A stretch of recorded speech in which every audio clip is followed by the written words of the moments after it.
When you stop being a Jehovah's Witness, the brothers and sisters, even brothers and sisters that you have known for like your whole life, it is very easy for them to think that you are crazy for leaving. Like, literally, it is easy for them to think, okay, they have some sort of mental illness, something is seriously wrong for them if they left the organization, and if they're now talking bad about the organization. When I left, my two older sisters would get on the phone and tell the brothers and sisters all sorts of lies. Like, they would tell, old friends of mine that I was doing all these crazy things, and, that's why I left, and oh, they don't know what's wrong with me. And of course, the brothers and sisters are gonna believe them because it's easy to think that, because you would have to be crazy in order to leave, or you have to be wanting to commit like all these sins in order to leave. You guys, an example of this is like when I was like 16, I was in a congregation with this couple. Now this couple, everybody thought they were doing really well. They were pioneers. I think the wife was like a regular pioneer, and everyone looked up to them. They were like, oh, they're so spiritual, they're always doing so well.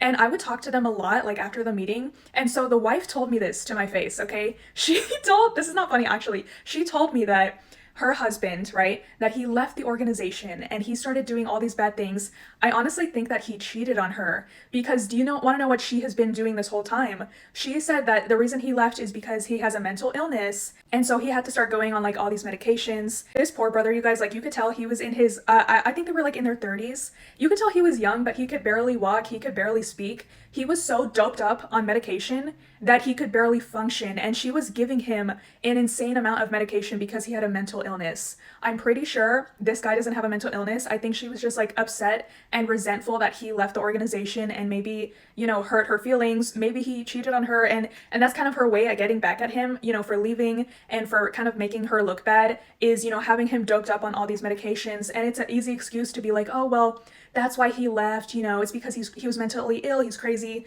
But they told me to my face that before he went on all this medication, he was a fully functioning adult. Like, he was fine. Literally, he could act like a normal person. And I think that out of all of his guilt for leaving, I think that's why he agreed to take all that medication. But it's literally abuse. But unfortunately, everyone in that congregation thought it was normal. They thought it was fine. And they thought, oh, well, it's so great that he's back now and they're so spiritual now. And it's easy. That's why I'm saying people would rather believe that you're insane, mentally insane, and that's why you left, than to think that perhaps they're in a cult or their religion is really messed up and all these horrible things are going on, like child abuse, bullying, emotional abuse. Like, in their minds, the religion is perfect, the governing body is perfect, and if you leave, you're crazy.